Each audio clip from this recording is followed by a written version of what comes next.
Congress party ఇచ్చిన హామీలు ఇవ్వరు, మోసపు మాటలు, అబద్ధపు మాటలు ఇవ్వలేని చేతగాని ఈ ప్రభుత్వం, కాంగ్రెస్ ప్రభుత్వం, రేవంత్ రెడ్డి ప్రభుత్వం ఇయ్యలేక కేసీఆర్ మీద, కేటీఆర్ మీద, హరీశ్వరరావు మీద ఏదో రకంగా కుట్రలు పెట్టి కేసుల పాలు చేయాలని ప్రయత్నం చేస్తున్నారు. అవునా కాదా? అమ్మ కవితమ్మని 6 నెలలు జైల్లో పెట్టింది, ఎంతవరకు న్యాయమో ఒక్కసారి ఆలోచన చేయండి. మళ్ళా కేటీఆర్ ని జైలు పంపించాలని ప్రయత్నం చేస్తున్నారు.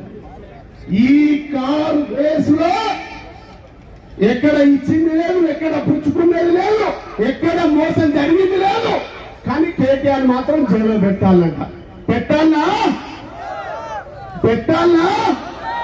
పెడితే ఏమైతుంది?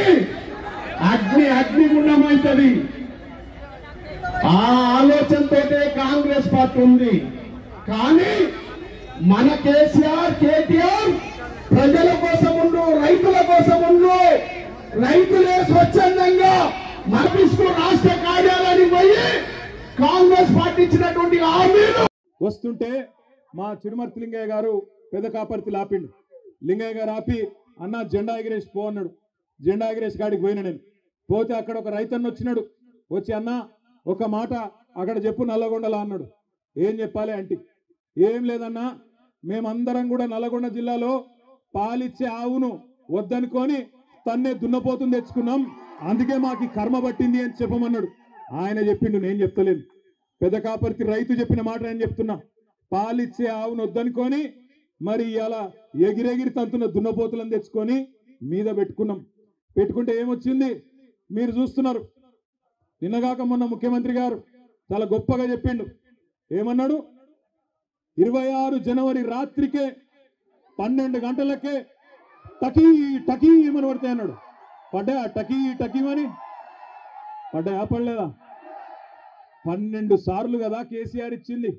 యాసంగికి వానకాలానికి లెక్క పెట్టుకుంటూ పోతే 6 ఏళ్లు నిరాటంకంగా మీరు అడగాల్సిన అవసరం లేకుండా, ఎన్నికల్లో మీ ఓట్ల కోసం జూటా మాట చెప్పకుండా కేసీఆర్ గారు ఆనాడు రైతుల మీద ఉన్న ప్రేమతో ఒకవైపు రుణమాఫీ చేయంగానే ఇక ఈ పైసలు ఖచ్చితంగా మళ్ళీ రైతులకు వేయాలని చెప్పి ఆనాడు 2017 సంవత్సరంలో భారతదేశంలోనే మొట్టమొదటిసారిగా స్వాతంత్రం వచ్చిన తర్వాత రైతు బంధు పథకం పెట్టిండు. ఆ ఒక్క రైతు బంధు పథకంలోనే కేసీఆర్ గారి ప్రభుత్వం మీ ఖాతాల్లో వేసింది 73,000 కోట్ల రూపాయలు 11 విడతలుగానే మాట నేను మీకు గుర్తు చేస్తా ఉన్నా. 73,000 కోట్లు వేసినప్పుడు కేసీఆర్ గారు ఎన్నడూ ఇట్లాంటి విన్యాసాలు చేయలే. టకీమని పడతాయని డైలాగులు కొట్టలే.